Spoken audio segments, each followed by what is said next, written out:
Hi, I'm Shao. The camera I've enjoyed using the most lately is this one, the Nikon D4S. It used to be Nikon's flagship camera. It was an update on the D4.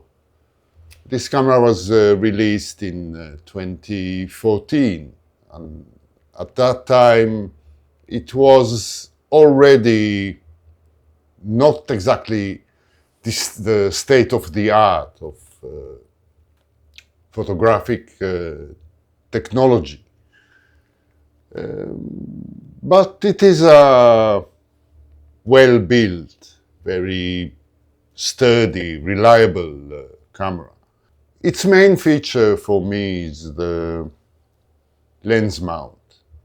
It not only supports the F mount, which has hundreds of lenses, but it happens to support very well the lenses I like, the slightly older, made for film lenses, the AFD series, like this 60mm f2.8 macro. Those lenses were made for film, so they didn't have to be perfectly corrected, and therefore their construction is a little bit simpler. Their optical design contains less elements than modern clinical lenses. And I like the way they render. Now, you could mount those lenses on more modern cameras, where the newer DSLRs or even mirrorless cameras with an appropriate adapter. This camera, this age of digital cameras, was made to support them better.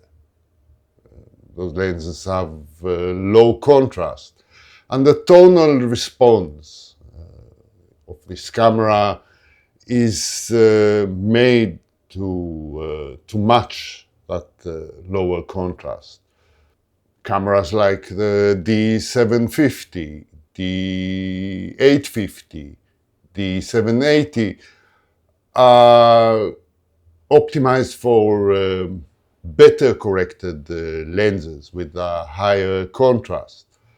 So the tonal response is different. In the raw files, midtones are made darker with those cameras, while this camera is optimized to give you slightly brighter images. At the time, the D4S and other cameras like it, other flagships, were made to spit out images at any condition. They are excellent in low light conditions. They can shoot very fast. They nail focus in any condition, whether the subject is static or in motion. However, modern mirrorless technology has far surpassed the capabilities of those cameras.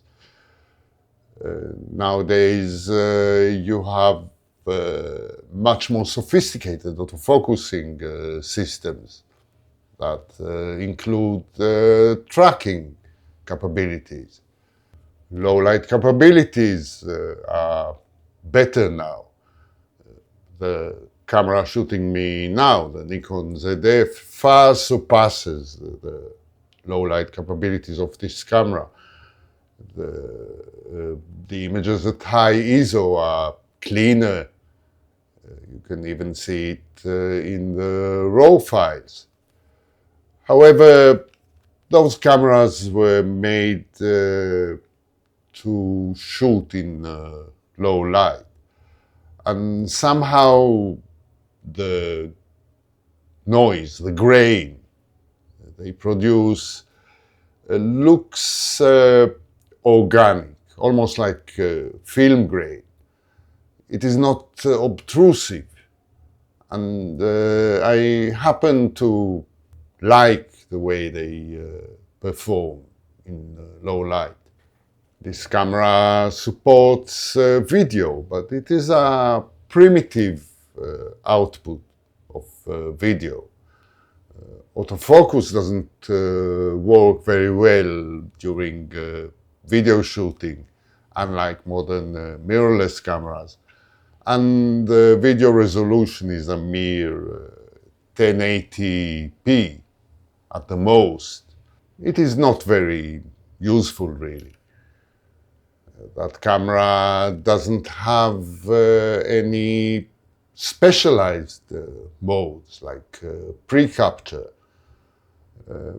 And even its very high frame rate of, I think it was 11 frames per second, is nothing compared to what you can get from even a modest mirrorless camera.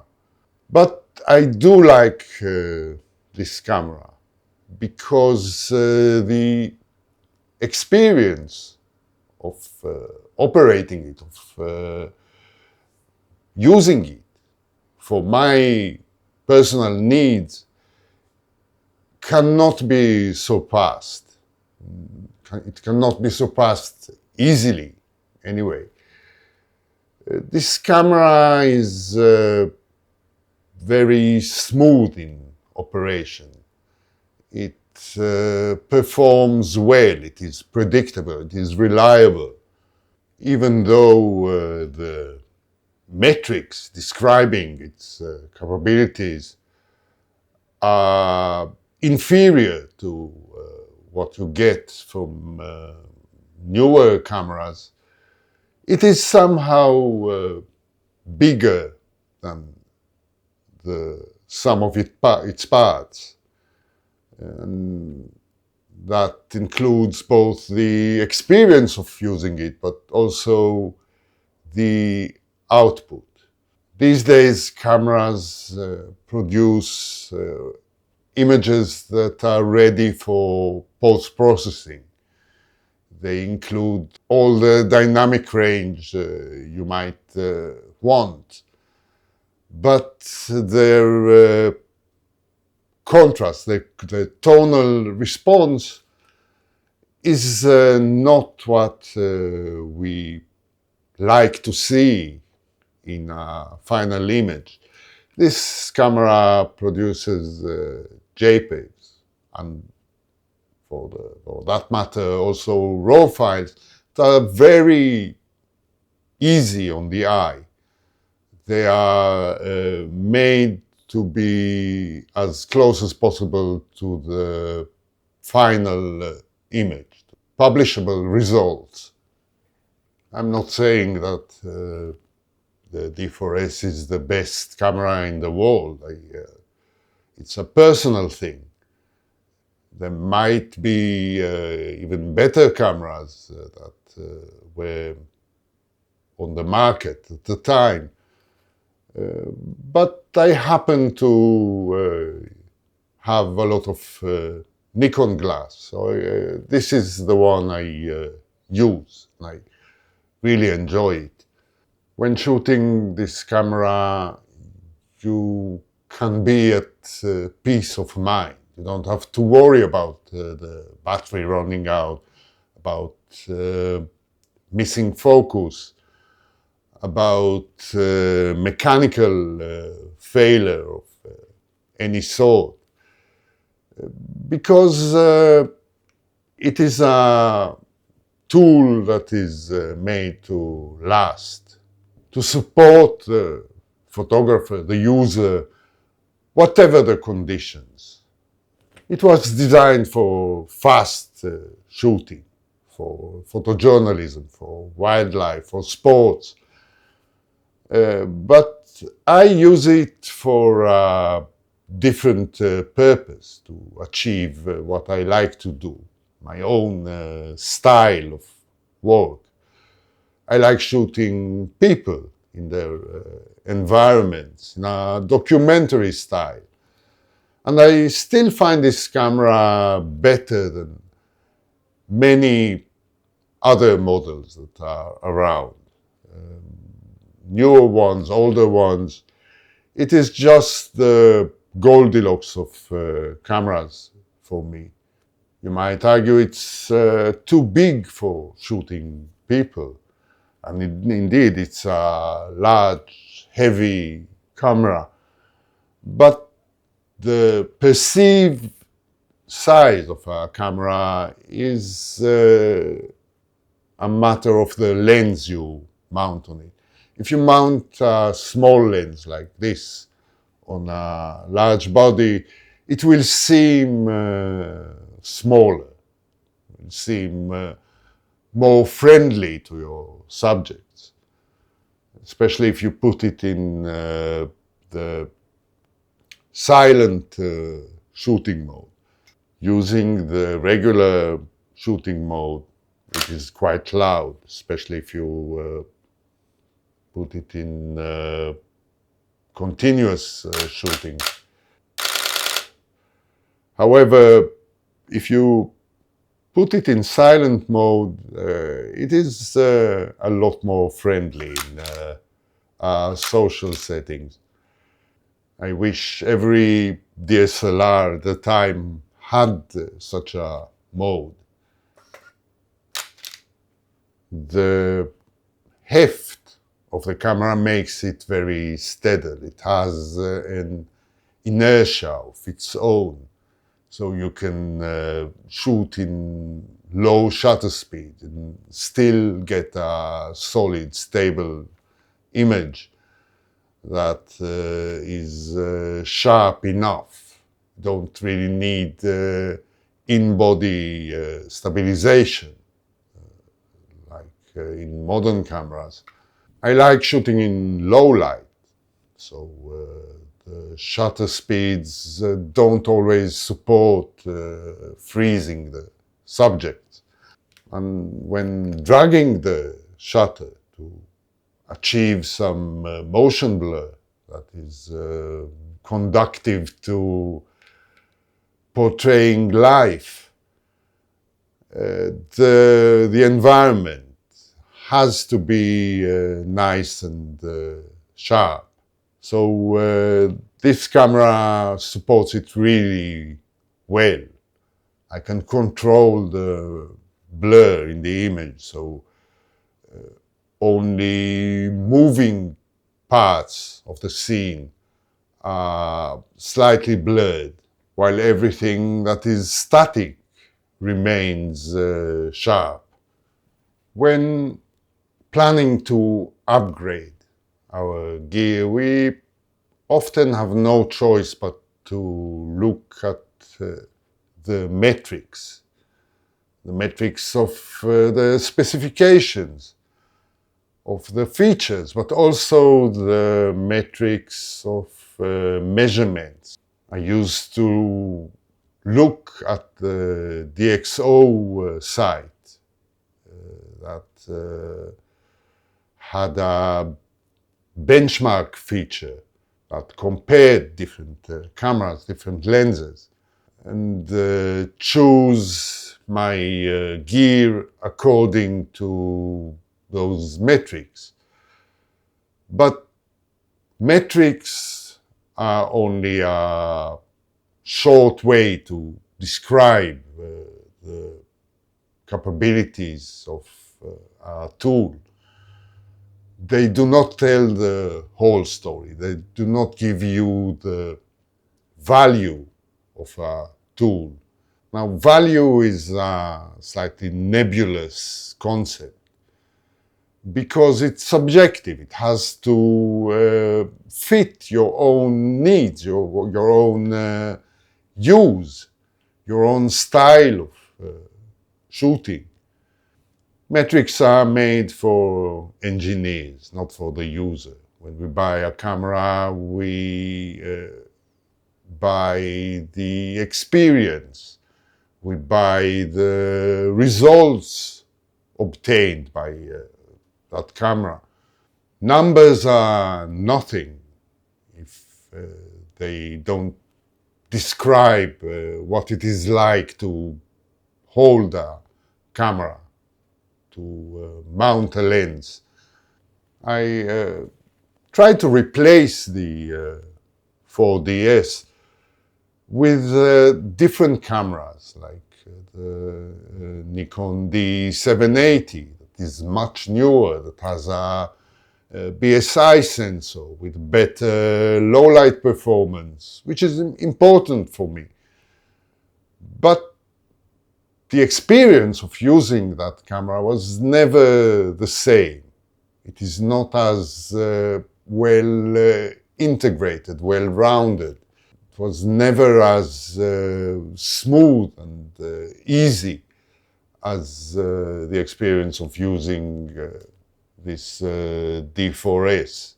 I cannot really explain why. Perhaps it was the lenses I used on it.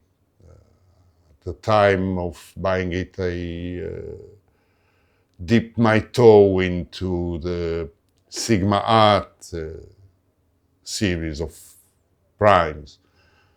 And initially I really liked them. I was impressed with the sharpness, with the resolution those lenses offered, until I came to my senses and realized that the images obtained were not really my cup of tea.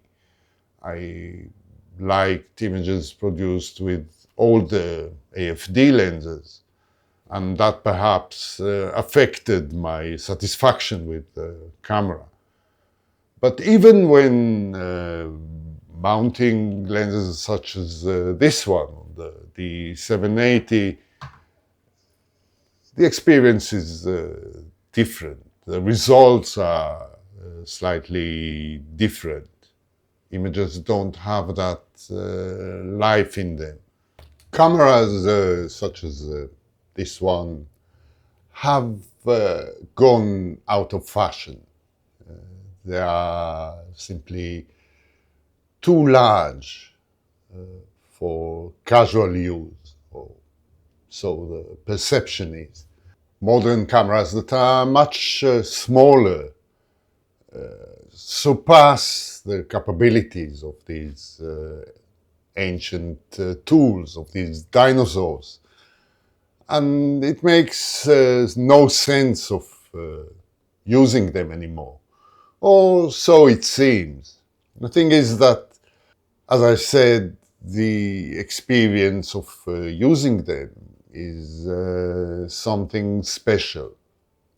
Those cameras are larger than the sum of their parts. They are very affordable these days. Setups such as this one can be obtained these days for about $1,000. It's the same price you would pay for the most modest full-frame mirrorless cameras.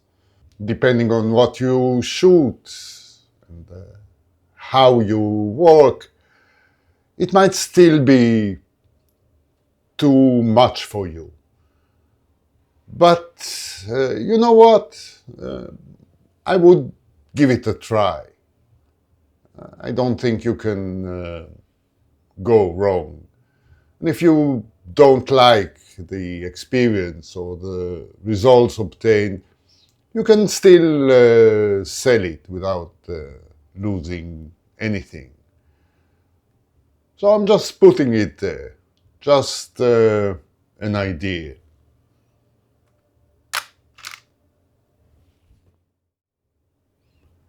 Right, thank you for watching. If you like this channel, if you found this video helpful in any way, please consider buying me a coffee. It's a nice gesture between gentlemen. See you again soon.